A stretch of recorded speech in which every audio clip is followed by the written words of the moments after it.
Hi everybody, and welcome to our module on phenylalanine and tyrosine. In this module we're going to focus in on two amino acids, phenylalanine and tyrosine, and the reason these two amino acids are so important is because they're involved in several different metabolic pathways, and in addition there are a couple of different metabolic disorders that result from deficient metabolism of phenylalanine and tyrosine. So these are important amino acids for the synthesis of several neurotransmitters including dopamine, norepinephrine, and epinephrine. They're also used in the pathway by which we synthesize thyroid hormone and melanin. Their metabolism involves several important vitamins and cofactors, which we'll discuss in this module. And then finally, there are three metabolic disorders that involve metabolism of phenylalanine and tyrosine, and those are phenylketonuria, albinism, and alkaptonuria. Phenylalanine gets its name because its molecular structure is the same as alanine with a phenyl group added. This is the structure of alanine on the left side of the screen, and on the right is the structure of phenylalanine, and the difference is the addition of this phenyl group right here. Phenylalanine is an essential amino acid. You must consume it in your diet. The body cannot synthesize it de novo. And the first step in phenylalanine metabolism is to convert it to the amino acid tyrosine. And this is an easy way to remember that tyrosine is therefore non-essential because it can be derived from phenylalanine. The enzyme that converts phenylalanine to tyrosine is called phenylalanine hydroxylase, and its job is to add an hydroxyl group, an OH group, to phenylalanine. The difference between tyrosine and phenylalanine is the addition of this OH group right here. And phenylalanine hydroxylase requires a cofactor called tetrahydrobiopterin, and let's talk about that now. So tetrahydrobiopterin is often called BH4. It is a cofactor for phenylalanine metabolism into tyrosine. This is the structure of tetrahydrobiopterin on the screen here, and it will be converted into a molecule of dihydrobiopterin, or BH2, and in the process it will convert phenylalanine into tyrosine. What happens is the molecule loses a hydrogen at this nitrogen group here and another hydrogen here, and as a result we end up with a double bond in dihydrobiopterin. Now you need to regenerate BH4 in order to continue metabolizing phenylalanine, and that is done using an enzyme called dihydropteridine reductase and a molecule of NADH, which is converted into NAD. So putting this all together, phenylalanine is converted to tyrosine by phenylalanine hydroxylase. In doing so, it converts a molecule of BH4 into BH2, and then the BH4 is regenerated by dihydropteridine reductase using molecules of NADH. If you are deficient in the enzyme phenylalanine hydroxylase, you will be unable to effectively convert phenylalanine into tyrosine, and that will cause a condition called phenylketonuria, which is often abbreviated PKU. This classically results from a defective enzyme phenylalanine hydroxylase. That's called classic PKU. You can also develop this if you have a defective or deficient BH4 cofactor. We'll talk more about that in a minute. This is the most common inborn error of metabolism in humans. It results in the accumulation of phenylalanine, and in addition there is a deficiency of tyrosine because you are not able to effectively synthesize tyrosine from phenylalanine. Now sometimes when you measure tyrosine levels in babies who have PKU, it will be low normal, and that's because there is such a high level of phenylalanine that you are generating some conversion to tyrosine, but you will not have the level of tyrosine that you should have to match the high level of phenylalanine if you are deficient in the activity of this enzyme. The reason this is such a serious disorder is because when phenylalanine cannot be converted to tyrosine, it will be metabolized through alternative pathways. This will create metabolites which are toxic to children born with this condition. So there are alternative pathways for phenylalanine metabolism that result in the formation of substances called phenylketones. This is how this disorder gets its name. These phenylketones appear in the urine, hence the name phenylketonuria. And phenylketones include substances like phenylpyruvate, phenylactate, and phenylacetate, and these are all toxic to children who are born with a condition of PKU. A classic symptom of phenylketonuria is a musty smell in the urine. This comes from those phenylketones. They have a smell when they are present in the urine. In addition, babies born with this condition have CNS symptoms. They often have mental retardation. They can have seizures and they can have tremor.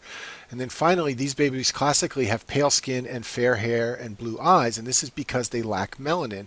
Melanin is synthesized from tyrosine, and these babies have poor synthesis of tyrosine because they cannot convert the phenylalanine into tyrosine.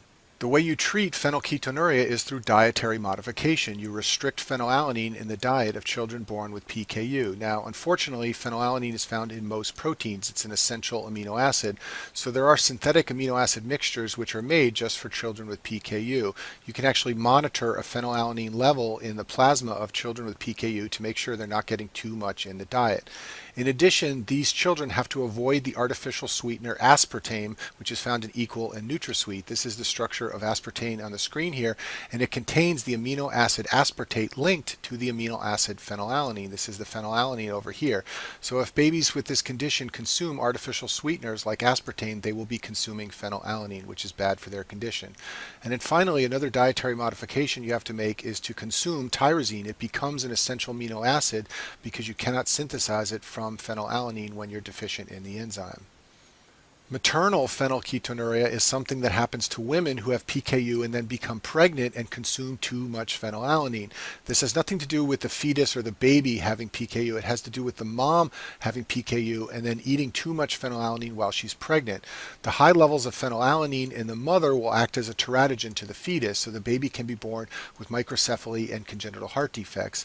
So women who have PKU have to have their phenylalanine levels carefully monitored while they are pregnant so that the baby doesn't develop birth defects. You can screen newborn babies by measuring a phenylalanine level. If you're going to do this, you need to wait until about 2 to 3 days after birth. That's because maternal enzymes may normalize the levels at birth, but after a few days, the baby has to start metabolizing it on its own. So a phenylalanine level after 2 to 3 days will represent the baby's ability to metabolize this amino acid. As I said before, classic PKU comes from deficiency of the enzyme phenylalanine hydroxylase, but you can also develop it from a deficiency of the BH4 cofactor. This is rare. It only represents about 2% of cases of PKU, and it results from defective cofactor BH4. It's often due to a defective enzyme, dihydropteridine reductase. Recall that that is the enzyme that regenerates BH4 so that it can convert phenylalanine into tyrosine. You can also sometimes develop this from an impaired BH4 synthesis metabolic pathway. The findings in this variant of phenylketonuria are similar to classic PKU in that you have elevated phenylalanine and all the things that go along with that. But in addition, BH4 is an important cofactor for the synthesis of several neurotransmitters, which we'll talk about later in this module. These include epinephrine and norepinephrine, also serotonin, and finally dopamine. And the reason I've bolded dopamine is because dopamine is very important in the hypothalamus, which I've shown on the screen here. Dopamine inhibits prolactin secretion, and therefore when you are deficient in dopamine from a BH4 deficiency, you can see high prolactin levels. And in fact, prolactin levels are often monitored in children who have this condition to determine how much dopamine is working in their body. The treatment is similar to classic PKU in that you need to restrict phenylalanine in the diet, but in addition, you need to supplement with the BH4 cofactor. Children with this variant of the condition are also administered L-Dopa carbidopa. This is a Parkinson's drug. It can result in increased dopamine levels in the CNS. We're going to talk more about this later in this module. And then finally, children with this variant of PKU often take 5-hydroxytryptophan, which is a precursor of serotonin and can help to boost the serotonin levels. Now that we've talked about the metabolism of phenylalanine into tyrosine, let's talk about the metabolism of tyrosine. This is the structure of the amino acid tyrosine on the bottom of the screen here, and you can see that it has a very similar molecular structure to several compounds, including dopamine, norepinephrine, and epinephrine. And now we're going to talk about how tyrosine is converted into these three hormones. The first step in the metabolism of tyrosine is synthesis of a molecule of dihydroxyphenylalanine, or DOPA. DOPA differs from tyrosine only by the addition of a hydroxyl group, as I've circled right here. From DOPA, you can synthesize a molecule of dopamine by removal of the carboxylic acid group at the end of the molecule. Dopamine can be converted into norepinephrine by addition of a hydroxyl group. And then finally, from norepinephrine, you can synthesize epinephrine by addition of one methyl group to the end of the molecule. So you can see that one structure on the screen here differs from another by a slight change to the underlying molecule. And in the next few slides of this module, we'll zoom in on each step of this process and talk about the enzymes that catalyze each conversion. The first step in metabolism of tyrosine is conversion to a molecule of dihydroxyphenylalanine, or DOPA. The enzyme that does this is called tyrosine hydroxylase. It adds an hydroxyl group to the 6-member ring, and just like phenylalanine hydroxylase, tyrosine hydroxylase also requires the cofactor BH4 or tetrahydrobiopterin. And just like we saw with phenylalanine hydroxylase, this BH4 molecule must be regenerated via the action of dihydropteridine reductase using NADH. There is a very old antihypertensive medication called metyrosine that's not used anymore that inhibits tyrosine hydroxylase. This blunts the conversion of tyrosine to DOPA and therefore blunts the synthesis of norepinephrine and epinephrine. That's why it was effective as an antihypertensive. It is sometimes used in pheochromocytoma when you want to shut down production of catecholamines. The next step in tyrosine metabolism is to convert the molecule of dihydroxyphenylalanine or DOPA into dopamine. This involves removal of the carboxylic acid group from the end of the DOPA molecule, and the enzyme that catalyzes this step is appropriately called DOPA decarboxylase. And just like many other decarboxylase enzymes, this requires vitamin B6 as a cofactor. And there's an important clinical correlation of this step, and that involves the drug carbidopa, which is used to boost dopamine levels in patients who have Parkinson's disease. So let's talk about the combination therapy levodopa-carbidopa, which is sold under the trade name Sinemet and is given to patients with Parkinson's disease. The problem in Parkinson's disease is that the levels of dopamine inside the basal ganglia are too low, so you want to administer drugs to boost those levels to relieve symptoms. This is the structure of L-DOPA on the left side of the screen here. It's the same structure as the molecule I've been calling DOPA on the last few slides. It's called L-DOPA because it's in the L configuration, but that's the same configuration found in the body, so this is the same molecule as the one I've been describing as DOPA on the last few slides. You can administer L-DOPA to patients with Parkinson's disease, and it can cross the blood-brain barrier and be converted by DOPA decarboxylase inside the central nervous system into dopamine, and this can boost dopamine levels inside the basal ganglia. This sounds wonderful, but the problem is that there is a peripheral DOPA decarboxylase which can convert DOPA into dopamine peripherally, and the peripheral dopamine cannot cross the blood-brain barrier. In addition, the peripheral dopamine gives lots of side effects like tachycardia that make patients feel unwell. So concomitantly with the L-DOPA medication, a drug called carbidopa is given, which is an inhibitor of DOPA decarboxylase. Its job is to inhibit the peripheral conversion of L-DOPA into dopamine so that more of the L-DOPA can cross the blood-brain barrier and be converted to dopamine inside the central nervous system. And as I told you before, vitamin B6 is a cofactor for DOPA decarboxylase, so patients taking Sinemet for Parkinson's are advised not to take high levels of B6 because it can activate the peripheral decarboxylase enzyme and result in more conversion to dopamine peripherally. The next step in tyrosine metabolism is the conversion of dopamine into a molecule of norepinephrine. This involves addition of a hydroxyl group to dopamine. This is catalyzed by the enzyme dopamine beta hydroxylase, and this enzyme requires vitamin C as a cofactor. This is a very unusual reaction for vitamin C. Mostly when you think of vitamin C, you should think of the synthesis of collagen, but one other place it plays a role is in this reaction shown on the screen. The next step in tyrosine metabolism is conversion of norepinephrine into epinephrine. This involves addition of a methyl group to the end of the molecule of norepinephrine.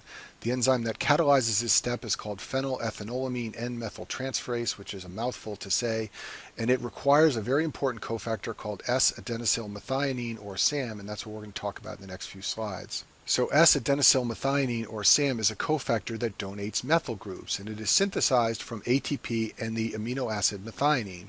This is the structure of methionine, and this is the structure of ATP. And if you lop off these phosphate groups right here, and you attach the sulfur group to the adenosine molecule, you will end up with a molecule of SAM. You can see that it has this methyl group hanging out here in space, ready to be plucked off the molecule and donated to other structures. And that's the purpose that SAM serves in a number of reactions, including the synthesis of epinephrine. It's very important to know that the amino acids methionine and homocysteine have very similar structures. This is methionine on the left side of the screen here, and this is homocysteine. The only difference is that homocysteine has lost this methyl group right here. This means that once the methyl group is donated from SAM, you will be left with a molecule of homocysteine. I've shown that on the screen here. If you take a molecule of SAM and you remove the methyl group and then you remove the adenosine nucleoside, you will be left with a molecule of homocysteine, and thus homocysteine is produced by reactions that take a methyl group from SAM. So putting it all together, if we go back to our conversion of norepinephrine into epinephrine, which involves addition of this methyl group to the molecule of norepinephrine, that methyl group comes from SAM. It's this one right here. And once we give that methyl group to norepinephrine and synthesize epinephrine and we remove adenosine, we will be left with a molecule of the amino acid homocysteine. Now you need to regenerate methionine in order to maintain levels of SAM inside of cells and continue metabolizing norepinephrine into epinephrine. And to regenerate methionine, you need the vitamins folate and B12. The pathway looks like what I've shown on the screen here. Folate is converted to N5-methyl tetrahydrofolate. A molecule of N5-methyl tetrahydrofolate plus a molecule of homocysteine can be converted into tetrahydrofolate and methionine, and the methionine can then go and make more SAM. And this conversion requires the vitamin B12. So back to our big picture slide, we can convert a molecule of norepinephrine into epinephrine by the addition of a methyl group to the end of norepinephrine. That methyl group comes from this position on a molecule of SAM, and if we remove the adenosine, we will be left with the amino acid homocysteine. Using the vitamins B12 and folate, homocysteine can be used to regenerate methionine, and then methionine plus ATP can be used to regenerate SAM. And in another module, I will talk about the amino acid homocysteine, but you can already see from this picture that if you are deficient in B12 or folate, you will end up with elevated levels of homocysteine. And indeed, one of the causes of high homocysteine levels is a deficiency of either of these two vitamins right here. So if we go back to the pathway of tyrosine metabolism, we talked about how tyrosine was converted to DOPA, and that required the cofactor tetrahydrobiopterin. DOPA was converted to dopamine, requiring the cofactor vitamin B6. Dopamine goes to norepinephrine, and that's the unusual use of the vitamin C. And then finally, norepinephrine can be converted to epinephrine using the cofactor S-adenosylmethionine. Now let's talk about some other compounds that can be derived from tyrosine. You should know that the thyroid hormone thyroxine, or T4, is derived from tyrosine. This is a multi-step process. It involves the addition of iodine, which is very important in thyroid hormone, but the final product is thyroxine, or T4, and it comes from the amino acid tyrosine. Melanin is another compound that is derived from tyrosine. Melanin is the pigment that gives color to your skin, your hair, and your eyes, and it is synthesized by cells called melanocytes. And melanin is a polymer made up of repeating units that are derived from tyrosine. Tyrosine is first converted into a molecule called dopaquinone by an enzyme called tyrosinase, and then molecules of dopaquinone are linked together to form a polymer that is melanin. When you are deficient in melanin, you have a condition called oculocutaneous albinism. This most commonly occurs when children are born deficient in the enzyme tyrosinase that I showed you on the last slide, which is used to synthesize dopaquinone, which then goes on to become melanin. This is called OCA type 1. There is another version of oculocutaneous albinism called OCA type 2, where children are deficient in tyrosine transporters. In both cases, they have decreased or absent melanin, and therefore they will be born with pale skin, blonde hair, and blue eyes. And this is a picture of a child with albinism. The problem with this disorder is that there is an increased risk of sunburns without having melanin in the skin, and there's a very high risk of skin cancer in children who have albinism. There is a rare immunodeficiency syndrome called Shediac-Higashi syndrome that results from dysfunctional lymphocytes like the one I've shown on the screen here.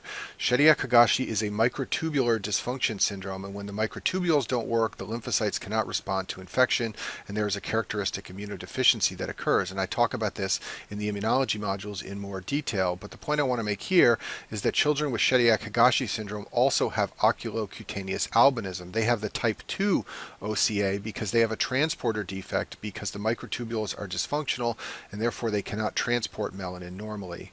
In addition, there is a rare variant of oculocutaneous albinism called ocular albinism, where there are blue eyes only without the pale skin and the blonde hair. Now let's talk about how tyrosine can be broken down inside of cells in the body. Tyrosine can be metabolized to a molecule called homogentisic acid, or HGA, and then there is an enzyme called homogentisic acid oxidase which can convert HGA into fumarate and acetoacetate. Fumarate can enter the TCA cycle and become glucose, and therefore tyrosine is a glucogenic amino acid. In addition, acetoacetate is a ketone body, and therefore tyrosine is both glucogenic and ketogenic. And this is a good way to remember that tyrosine and therefore phenylalanine, which it comes from, are both ketogenic and glucogenic amino acids. If you are born with a deficiency of the enzyme homogentisic acid oxidase, you will develop a condition known as alkaptonuria. This is an autosomal recessive condition that results from high levels of homogentisic acid inside of tissues. The problem with high levels of HGA is that the molecules can polymerize and form a dark pigment. So people with this condition have pigment deposited in connective tissue throughout their body. This is a condition known as achronosis. If we go back one slide, this is the enzyme that is deficient in alkaptonuria, and therefore levels of HGA build up inside of the body and the molecules will polymerize, leading to the formation of dark pigment. A classic finding in children born with alkaptonuria is dark urine when the urine sample is left standing. So if you take a urine sample from a child and it is fresh, it will look yellow as you would expect, but after the sample has been left standing for a while, it will start to turn dark, and that's because those HGA molecules are polymerizing and forming dark pigment inside of the urine sample. The major cause of morbidity in this condition is arthritis. The pigment deposits in large joints like the knees and the hips, and the severe arthritis can be crippling in patients patients with alkaptonuria. There will be black pigment seen on biopsies of their cartilage and their joints. A classic X-ray finding is to see calcification in the intervertebral disc. This is an example of a patient with alkaptonuria and what their discs might look like. The urine discoloration is often seen in infancy. That's the classic finding I described at the top of the slide. The other symptoms, like arthritis, take many years to develop, so it's usually in the 20s to 30s when patients start to get arthritis and limitations from those symptoms. You can diagnose alkaptonuria by finding elevated levels of homogentisic acid in the urine or the plasma, and one of the treatments is dietary restriction of tyrosine and phenylalanine because those amino acids are metabolized into HGA, and this is the kind of thing they like you to know for step 1 because they like to test whether you understand the underlying biochemistry. I'll finish this module by discussing the breakdown of catecholamines like norepinephrine and epinephrine. You should know that dopamine and norepinephrine and epinephrine are often called monoamines because their molecules contain a single amine group. If we go back to this slide, you can see that dopamine has a single amine group, so does norepinephrine, and so does epinephrine, and hence all three are called monoamines. These monoamines are degraded by two enzymes. The first one is called monoamine oxidase. It converts the amine group into a COOH group. I'll show you a picture of that on the next slide. And the second enzyme is called catechol O-methyltransferase, or COMT. It transfers a methyl group to one of the oxygens. Epinephrine and norepinephrine are ultimately degraded to a molecule called vanillomandylic acid, or VMA. Dopamine, on the other hand, is degraded to a molecule called homovanillic acid, or HVA, and then HVA and VMA can both be excreted in the urine. And both of these molecules have the word vanilla in their name, and that's always seemed very strange to me and made it easy for me to remember that. Here's how dopamine is metabolized into HVA. Both MAO and COMT need to metabolize dopamine to convert it to HVA, but they can metabolize it in either order. If MAO goes first, it will convert the amine group into a carboxylic acid group, and then COMT, which is a methyl transferase, will add a methyl to one of the oxygens. If COMT goes first, the process is simply reversed. This slide shows how norepinephrine and epinephrine are metabolized into VMA. Once again, MAO and COMT both need to metabolize the molecules, but they can go in either order. If COMT metabolizes them first, structures called metanephrines will be created. These are either normetanephrine or metanephrine, and MAO can then convert those molecules into VMA.